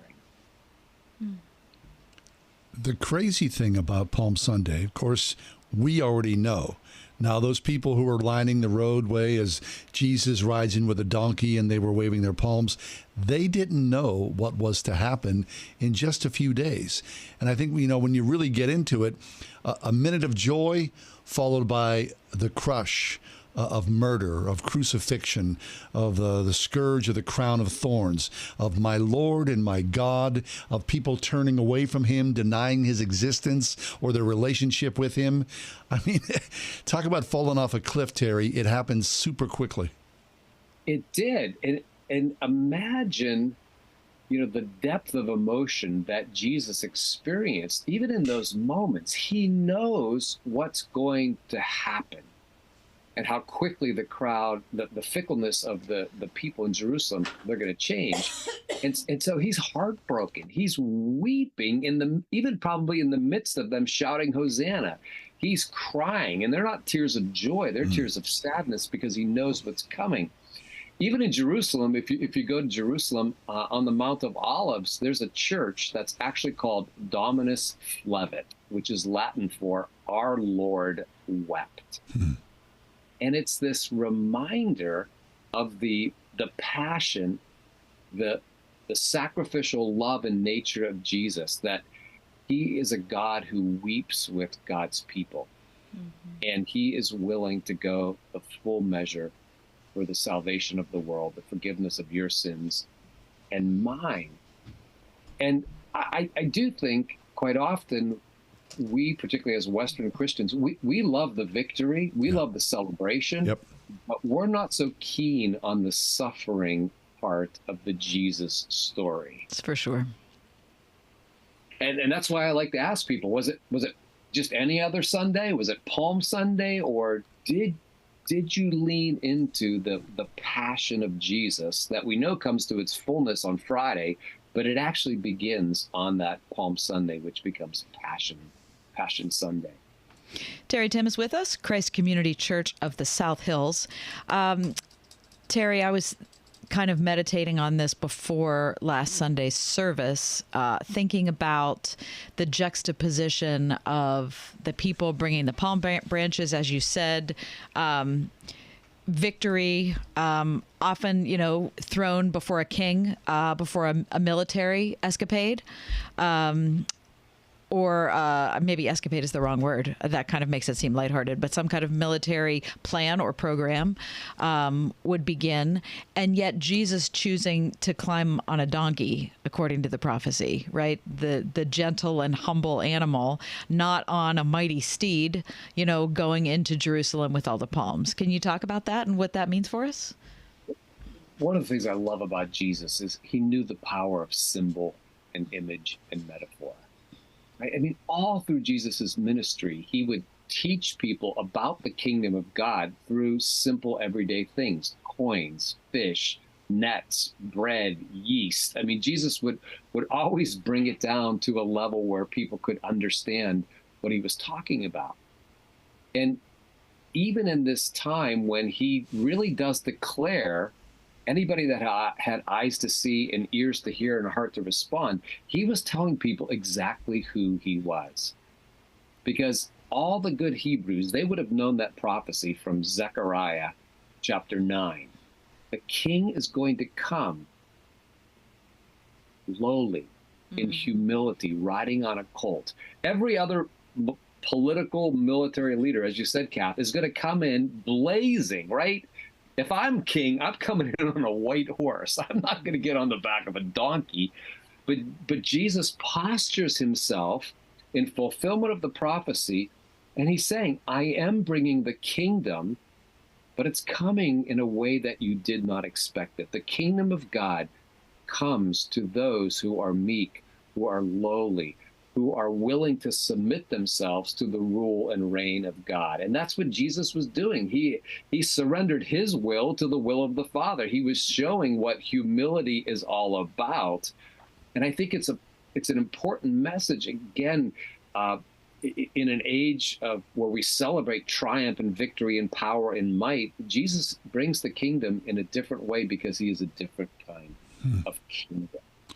And I wonder what it means for me, for you, for God's people, to follow in the footsteps of the humble king, the one who did not pursue his own agenda, but pursued the agenda of his Father. And he did it so in submission and humility.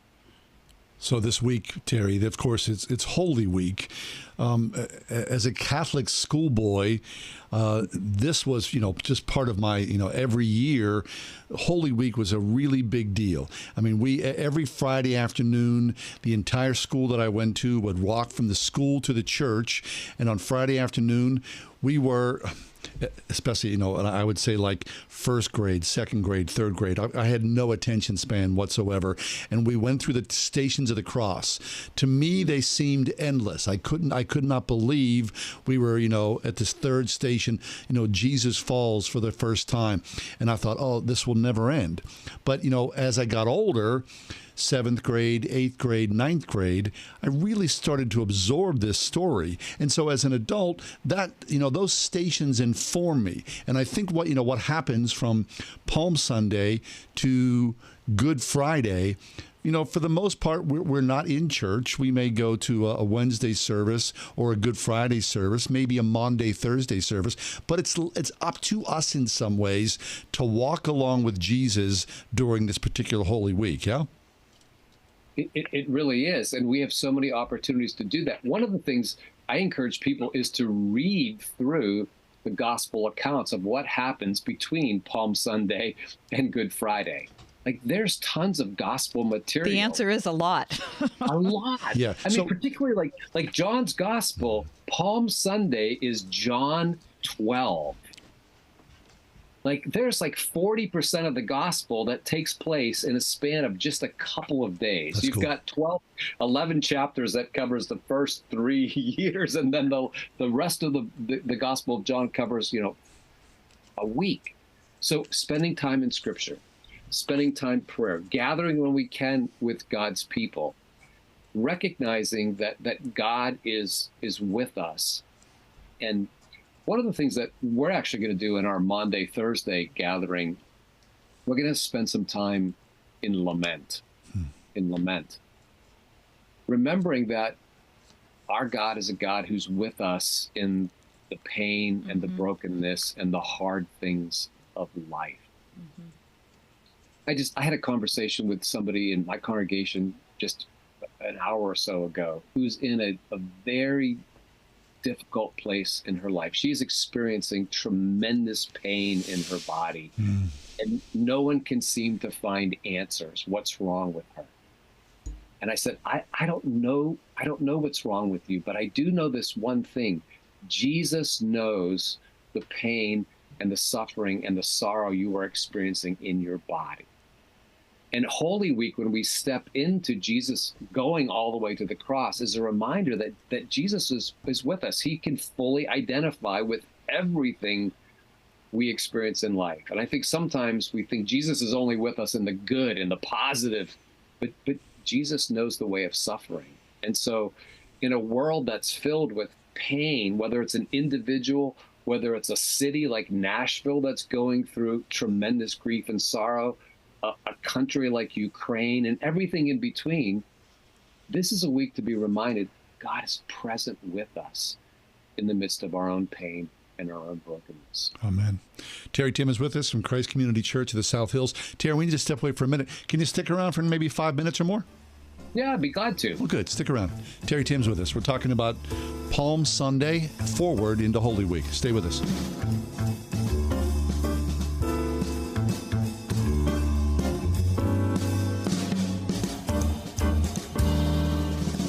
Drowning in IRS debt? If you can't afford to pay your IRS debt due to economic hardship, you can now be free of IRS collection efforts by taking advantage of a special IRS tax hardship program. This program allows Americans who owe the IRS to resolve their delinquent tax debt once and for all. In some cases, maybe even reducing what you owe significantly. An open phone line has been established by Community Tax for consumers to call and see if they qualify. Simply dial 800-500-5588. If you owe back taxes to the IRS and cannot afford to pay them back or have years of unfiled tax returns, help is standing by. Just call the Community Tax Helpline today at 800-500-5588 for the help that you need. Don't take on the IRS alone. They can attack your wages, savings, pension, home, and even your Social Security check. Call 800-500-5588 to see if you qualify. That's 800-500-5588. My brother-in-law died suddenly, and now my sister and her kids have to sell their home. I knew we could not put off getting life insurance. An agent offered us a 10-year, $500,000 policy for nearly $40 a month. SelectQuote found us identical coverage for only $18 a month. Call SelectQuote at 1-800-940-6161 or go to SelectQuote.com now. That's 1-800-940-6161. Full details on example policies at SelectQuote.com/commercials. Execution's 11 p.m., but he's trying to convince us he's gone insane. Therefore, incapable of being executed. On April 14th. Edward? I'm not Edward. I'm a demon. In the vein of C.S. Lewis's Screwtape Letters. I think it's time we tell you what it is that we'd like you to do. Comes Nefarious. Rated R. Under 17, not admitted without parent. In theaters April 14th. Maybe you're an elder in a local congregation or a deacon wanting to serve your church more faithfully. Dr. Barry York on the Master of Theological Studies program at RPTS. The wonderful thing about the MTS degree is you can actually do it all online. So they can take the degree online and grow in that theological ability that will allow them to either teach or work more faithfully in their local congregation. Learn more about the MTS degree program and flexible online options at rpts.edu. We are everywhere. On your radio at 101.5 WORD-FM Pittsburgh, at wordfm.com, the Word FM mobile app, iHeart, TuneIn, and Odyssey. As an organ donor, your story doesn't have to end. The good in you can live on. In fact, you could save up to 8 lives and restore sight and health for many more.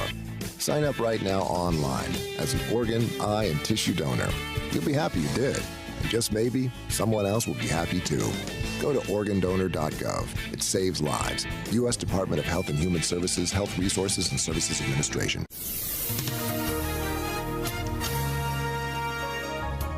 Mild tonight with a moonlit sky. Tonight's low 59. A shower tomorrow morning, then becoming breezy. It will be warm with near record-breaking high temperatures, the high 80. Cloudy and mild tomorrow night with a couple of showers and a heavy thunderstorm. Those storms could bring damaging winds, the low 53. Couple of showers Thursday morning, otherwise variable cloudiness. It'll be cooler with a high of only 58. With your AccuWeather forecast, I'm Drew Shannon.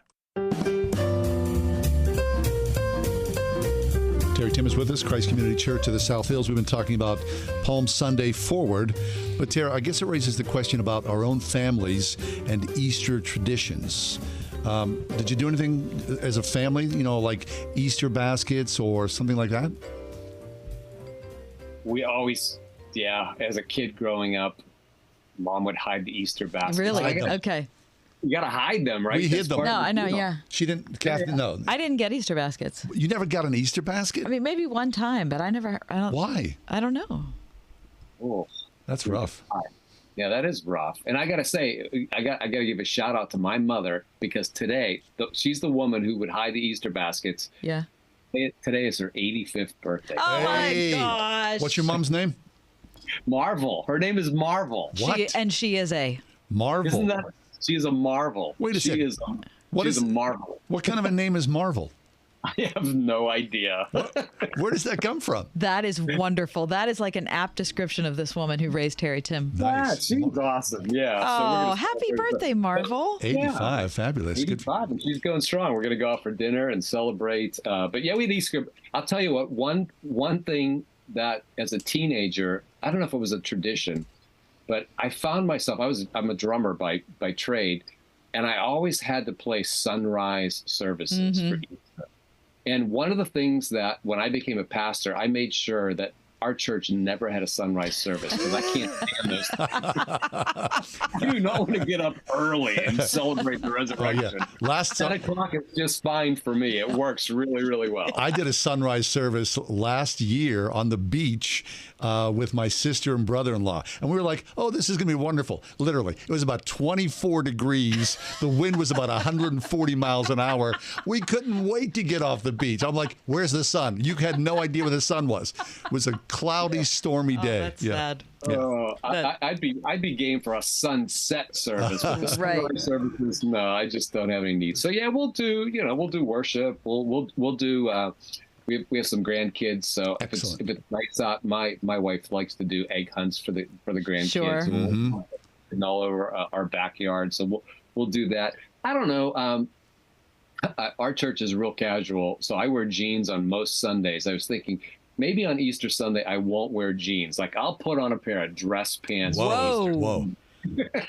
Okay, what about a special meal? Is there anything like that in your family? Yes. I have no idea what it will be, but it will be really good. It's so easy, Terry. I've got my wife, Patty, is a fantastic cook. My daughter, Hannah, and my son, Sam, they're all great cooks, and I just take it all.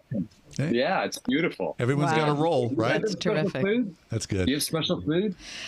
We always have had ham, and just in the last couple years since my mom and dad passed away, the four of us got together and decided that we all hate it.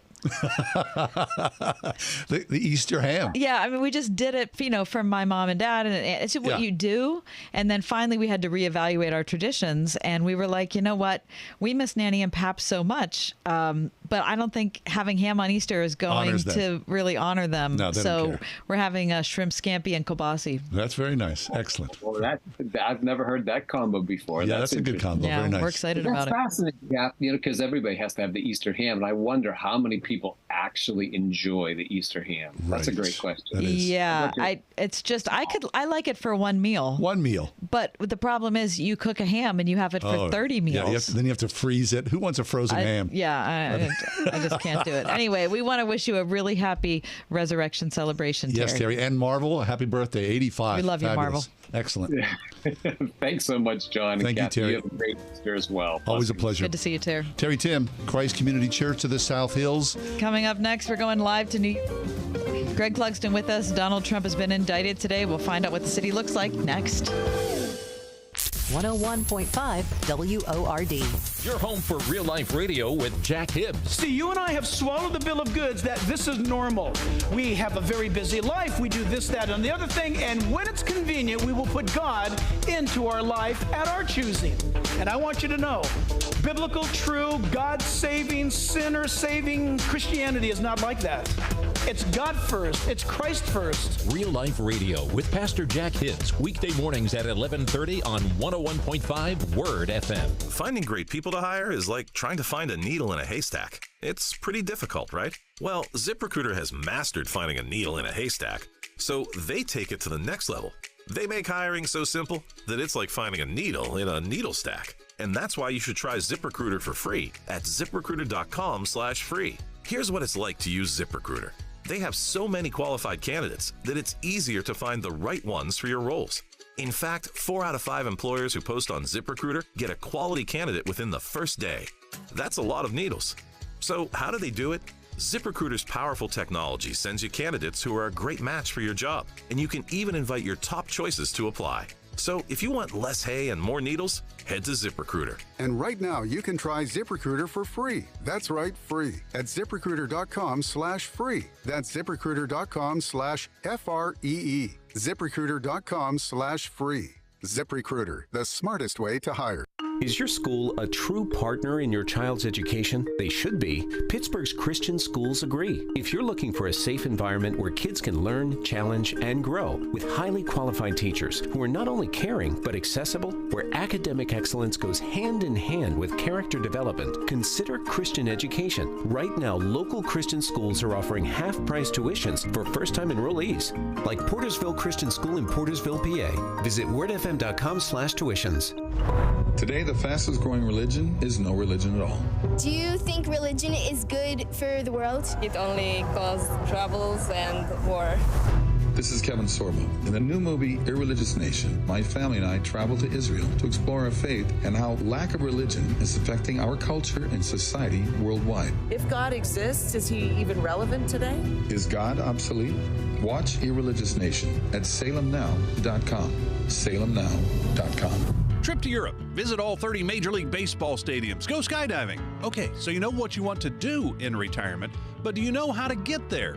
Tune into Your Retirement Blueprint with Kurt Kenotic and Ethan Lane of Accurate Solutions Group, Saturdays at 10 a.m. to get answers to your retirement planning questions. Plan today so you can do the things you've always dreamt about doing in retirement. Listen every Saturday morning at 10 to Your Retirement Blueprint with Accurate Solutions Group. Investment advisory services offered through ASG Investment Management, LLC.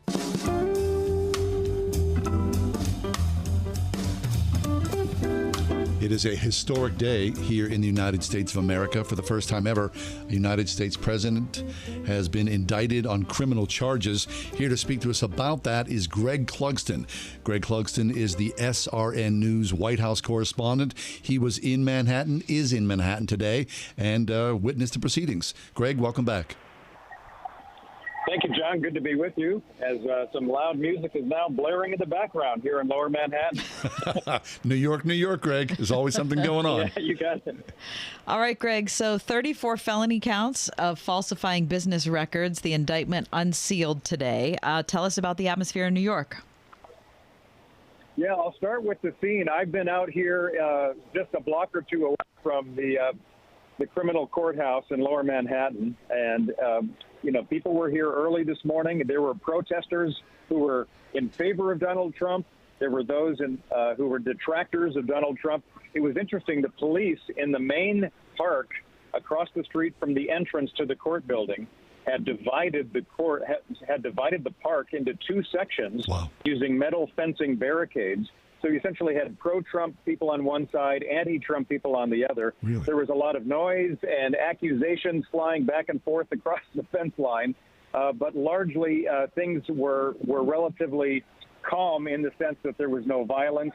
There might have been a few skirmishes here and there, but given the number of people here, it was very peaceful here even though there was a lot of attention, a lot of onlookers, a lot of very curious people wandering by as they both awaited the arrival of Donald Trump here and then after he arrived and was being arraigned and arrested inside the building. Wow. Now, of course, Greg, for decades, Donald Trump has been a lightning rod in New York City. So it's shocking to see that Donald Trump is back in his home city, and this time covered with a lot of shame. I'm sure he is not happy about being indicted. It had to be a shock to his system as he drove down from Trump Tower to the courthouse. What was that like? I mean, could anyone get very close? We saw, the television coverage of Donald Trump stepping out of his one of the SUVs and heading into the courthouse. I mean, just a surreal sight. It was surreal, not the kind of return to New York City that Donald Trump would have liked, obviously. And even though there's been some bravado with his campaign and claims of a lot of money coming in, it's a very serious matter. He has been involved in litigation in the past. But these criminal charges take that to an entirely different level. And there was just one glimpse of him, coming in and out of the courtroom. He did not speak to reporters or the public while he was here downtown. And he had a serious look on his face as he went in. And the still photographs that we have from inside the courtroom, there were no video cameras, but just still photographers were allowed in. A stone-faced Trump sitting there, seated by his attorneys. Mm-hmm. Obviously, it's a very, very serious thing. He spoke just a very few words in the courtroom, including his own plea of not guilty. I see. So the counts were unsealed today in the courthouse, in the courtroom. 36 felony counts. 34. I don't think anybody expected that, Greg. What do you think? Yeah, I'm still looking through this and listening and evaluating some of the legal analysis of all of this.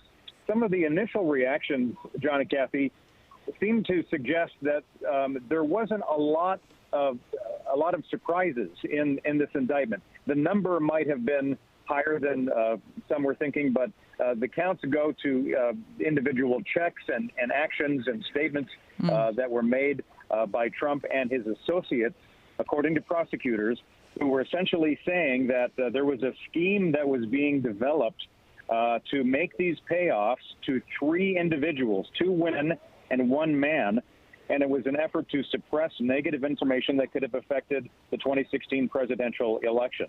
So that's the case that was laid out, and that's essentially what we knew going in as well. Now, it was interesting to hear the Trump lawyers and the attorneys when they came out after the proceedings were done, and they essentially described the indictment as boilerplate and no surprises. They said it was a sad day for our nation that a former president of the United States would face charges like these. It is. And one of the lead attorneys described Trump as being both frustrated and upset, but also as motivated. And we're going to hear about some of that motivation here this evening because he's already on his plane back to Florida, and at his Mar-a-Lago estate sometime in the 8 o'clock hour, he is scheduled to meet with his supporters and give a speech and maybe even take some questions. Really? So 8 o'clock this evening or so, we should see live coverage of Donald Trump at Mar-a-Lago. Yeah, that's the plan. And, it's interesting because he's already been putting out emails and social media posts both before and after his court appearance. And his campaign has already put out the offer of a not guilty T-shirt with a mock mugshot of Trump. And people can get that with a donation of $47 to the Trump campaign. Really? Wow. So there was a lot of talk about that mugshot and handcuffs and fingerprinting. Apparently the mugshot and the handcuffs were not needed today, although the former president was fingerprinted, yes? That's my understanding as well. The fingerprinting, part of the processing, the booking charges that took place when the former president would give his personal information and that kind of thing, that fingerprinting did take place. There was instruction from the judge in the courtroom directed at all parties, but given the content, probably more directed at Donald Trump, to tone down the rhetoric so as not to incite civil unrest or violence and that kind of thing, because Trump has been very vocal in his criticism of not just the DA, but also the judge in this case and the entire legal process. So that was instruction from the judge, Greg? It was. Now, it's interesting. A lot of the news coverage, and there were several dozen reporters inside the courtroom, it's being largely characterized by the press as a warning from the bench. However, Trump's attorneys did not say, they took issue with the wording that it was a warning, that it was simply instruction, and that it was not only directed to Donald Trump, but also all parties in this case. Greg Clugston with us, SRN News White House correspondent. Greg's live in New York covering the indictment today, unsealed, regarding former President Donald Trump. I want to ask you, Greg, though, about the other legal situations that are waiting for the former president. We talked about them at the start of our program today. We have the situation unfolding in Georgia based on the phone call he had with Brad Raffensperger and the recent election. We have the January 6th charges that are going to potentially being brought against him. And then we have, a rape trial that's going to be starting 3 weeks from now at the end of this month, an alleged event that happened back in the 1990s. It just seems like a lot coming up at one time. Is there any, commentary that you're hearing about what the strategy of his legal professionals are going to be? Well, the former president has different attorneys working on each of these different investigations and cases. There may be some overlap in some cases, but he has got a lot of legal, members handling all of these, what have become stacked up investigations. And there's been reporting in recent days that at least one or two of those cases may be investigations may be moving even closer to conclusion. And there has been any number of analysts who have suggested that this case here involving Stormy Daniels and involving hush payments prior to the 2016 election might be the least consequential from a legal perspective of these other cases. Now, there are some who would say it doesn't matter. Once this case reached criminal charges level, that takes it to a whole new level, which is true. But there are some very serious potential charges in those other cases. And all of this, Kathy, of course, comes as the president is running for a third time for the White House. And even today's arraignment and his arrest here at the Manhattan Criminal Courthouse does not prevent him from continuing his re-election, or rather his election bid for 2024. Well, Greg, these are certainly strange days indeed. I mean, no one could think of way back in 2015 when Donald Trump first made the move forward to the White House that this is where we would be, some 7 or 8 years later. It is a sad day for this country, no matter if you're pro-Donald Trump or anti-Donald Trump, to think that this is the state of our country, that a former president now has been indicted on criminal charges. You just can't imagine, how quickly this has coalesced itself. And we pray for calm heads to move forward here, and pray for the truth to be revealed. Yeah, we absolutely do. And, for decades, Americans have looked almost with despair and chagrin at other nations when their political leaders have been entangled in these kinds of legal matters. And here it is now in the United States. Wow. Well, Greg, again, we're so grateful to you that you're able to tell us what's happening in New York. We so appreciate your excellent work on this and your friendship with the show. Thank you so much. Well, you're welcome. I know you always like to leave on a lighter note. Yes. I'll tell you that these kinds of events bring out all kinds of people, as you might imagine. Yes. Some might even call it a circus freak show. I've seen people dressed up in orange Donald Trump masks. I saw a man in a President Biden mask that had "Where's Hunter" on his T-shirt, and saw one Trump supporter who was spinning basketballs on the top of flag sticks, and doing all of that while wearing rollerblades. So this is America in many, many ways here today. Okay, so I'm taking it back. I'm not going to meet you at Coney Island. No, I want to go. You and John can, but I'm afraid That's very now. good. No, Thank you, Greg. Yeah, Greg. Thanks so much. Thank you. Take care. Greg Clugston, SRN News White House correspondent. Okay, at least it sounds like things are calm in New York and everybody's just going to go about their week. I mean, it's New York, New York. So nice they named it twice. And that sort of encapsulates the circus atmosphere, right? A guy on roller blades and people wearing Trump masks or Biden masks. I mean, heaven help us. It took a panicked run on a major bank to lead to the second biggest bank failure in U.S. history, and Moody's just downgraded the entire U.S. banking system from stable to negative. Just a reminder why many people diversify their portfolios with something tangible, something that doesn't need bailing out, something that can't vanish into thin air. Learn the truth in Swiss America's shocking report, The Secret War on Cash. This all-out war against cash is a war against the Constitution, against all freedom-loving Americans. You must read The Secret War on Cash. Get your free copy by calling or texting 800-630-1495. That's 800-630-1495. This all-out war on cash, digital forms of currency too, is growing daily. So please get and read The Secret War on Cash, free to Salem listeners by calling or texting now at 800-630-1495. Make sure you mention Salem when you call or text 800-630-1495. If you've heard any of our radio commercials here on Word FM, you know that we like funny stories that make us smile. This is not one of those commercials. I read this week that over 1/3 of U.S. adults now owe more in credit card debt than they have saved. Add in the fact that milk and gas and kids' clothes and everything is out of control. And I think it's fair to say it's a scary time for a lot of good people. It's Ryan from United Faith Mortgage. And if that's you, I do believe a cash-out refinance, pulling out some of the value your home has earned the last few years, could be a saving grace. Yes, mortgage interest rates are up, but credit card rates are about 3 to 5 times higher. We've helped hundreds of listeners do this, using a cash out to rid of the credit card debt and then saving some extra aside for the road ahead. And it's undoubtedly a life changer for many.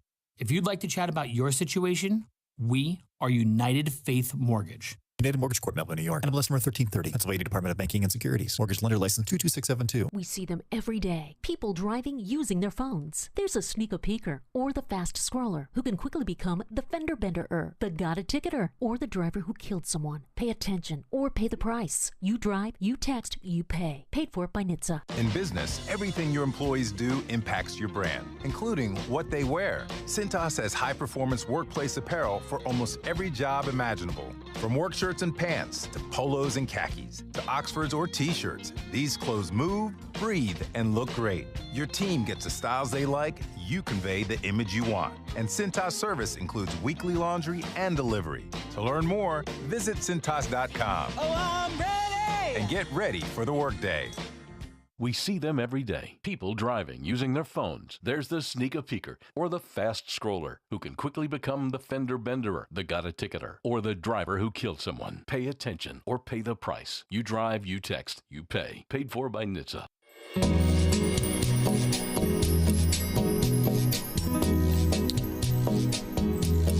Well, from the sublime to the ridiculousness. Okay. Or from the ridiculous to the sublime. Yes, I guess so. Just a strange day, right? Strange day indeed. What about you in your routine to get ready for the day? I think you said at the top of the show it takes you about an hour and a half. Now, about an hour and a half. Yeah. Is that common, you think? For girls? Yeah. Maybe. Hour and a half. That's a long time. Is it? Yeah. I mean, you just kind of have, I have hair. Right. I don't. I seem to have a lot of hair, and it seems to be a lot of effort to manage it. I can't do a day without a shower. Every day. Every day has to happen. 7 days a week? 7 days a week has to happen. I have the makeup thing. I've got the clothing thing. Mm-hmm. Got to make the bed. Yeah, sure. Have to empty the dishwasher. Mm-hmm. But no, that's have not to feed the cats. Right. But like getting ready for your day, and I'd say it's an hour and a half. An hour and a half. Yeah. I'll generally, like on Saturday, I won't take a shower. Okay, because you're just going to... I'm just going to hang out, right? Flub around the house. Sometimes, just rarely, I'll do a bird bath. Oh, Sure. Which makes you presentable enough. Guys have it so much easier. Yeah, it's just... Yeah, right? Being a girl is just awfully complicated. Mm-hmm, it is, yeah. Okay, so me growing up in that house with 6 women, my bathroom time was pretty slim. I didn't get much shot in there. I can't imagine. Did you take cold showers all the time? I don't remember that. I don't remember us having cold showers. Okay. Maybe my dad, was a smart man and so bought you an had extra you had large. 5 sisters, a brother, 2 parents. Sometimes Graham was there, and you had 1 bathroom. Yeah. Yeah, and I laugh now. Like I'll look at real estate listings, and you'll see houses, 3 bathrooms. 4 Yes. bathrooms. Are you kidding me? I mean, what do you do with all those bathrooms? Use them. I mean, that's an awful lot. I don't have a lot of baths. I have 1.5 baths. Yeah. You have 1.5? Yeah. Yeah. I mean, it's pretty basic. It is pretty basic. I mean, I don't know. But it's not. But 1.5 is a whole lot different than 1. Yeah. Seriously, there is a big leap between 1 and 1.5. Yeah, there is. And I would label that leap peace of mind. Mm-hmm. Yeah. I saw an article about getting dressed for work in under 9 minutes and take these smart trips. Oh, what is that from the Wall Street Journal? Yeah, because they do that sort of thing. Yeah, they do. So here's the weird thing, though. I'm reading this thing again. Well, that just makes sense. Like what? Well, they're saying get dressed from the bottom up. Well, duh. Right? I mean, put your underwear and socks on first. Who doesn't know that? I mean, then put your pants on and put your shirt on last. I mean, is this trying to take up space in the newspaper? I don't know what they're. Here's the guy saying. He said generally this is kind of like a Steve Jobs kind of thing. His go-to thing is a black turtleneck and khaki pants. Pretty much. Okay. Right. Slip-on shoes. He's not tying his shoes. Oh, he's a guy. Kind of it's so easy to get dressed if you're a guy. Time-saving hacks. That's okay. He shaves every other day. Okay. Sometimes he'll do a bird bath, like I'm saying. I mean, just really basic stuff. Nothing really sort of earth-shaking tips. Listen, if I have to get out of if I have to get out of the house, and as quickly as possible. If I wasn't going to take a shower, I could do 35 minutes. 35. Wait. One of our guests, or one of our listeners just says he's got 4.5 baths. It's stupidity, and then he says LOL. But he's not giving them up, is he? No, he isn't. I mean, you might, if you had 4.5 bathrooms, you might see one bathroom once a month. Listen, when I was a college student, I cleaned for money because I needed it. Yeah, sure. And I cleaned a house in Point Breeze that had 7 bathrooms. 7 bathrooms? And wait, there were 3 people that lived there. Oh, my gosh. 3 people. One was like 3 years old. So 2 parents and a 3-year-old in 7 bathrooms, and I had to clean them every week. So... And I mean, when I say clean the bathroom, did they use them? I mean, well, hardly. No, of course not. I mean, scrub the floors. What? Do everything once a week. Yep. 7 bathrooms? 7 bathrooms. How many rooms in the house? I gotta be honest with you, I hated that house. It was like a 25-room mansion? I hated that house. Man, oh man. Bad memories. Yeah. Well, less is more sometimes. Right? That's for sure. Yep.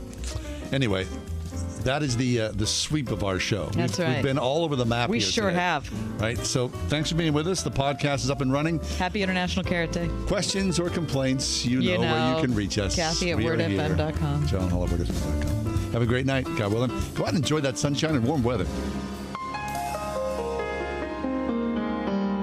The Ride Home with John and Kathy, a production of Salem Media Group. This is Carol Platt-Liebau for townhall.com. If it weren't on video, you wouldn't believe it. Students at Stanford Law School shouted down a federal appeals court judge, and the associate dean summoned to restore order actually supported them in doing it. Before becoming a judge, Kyle Duncan of the Fifth Circuit represented clients and made arguments that offended leftist students. So he was screamed at and jeered. The associate dean for diversity, equity, and inclusion sided with the protesters, pondering whether he should be speaking at all. The disgraceful episode isn't an isolated incident. A functioning representative democracy depends on citizens capable of more than insulting and shouting down others. A functioning legal system depends on lawyers capable of rational analysis and hearing opposing arguments. Too many students are learning none of these skills. It will hurt all of us in the end. I'm Carol Platt-Liebau.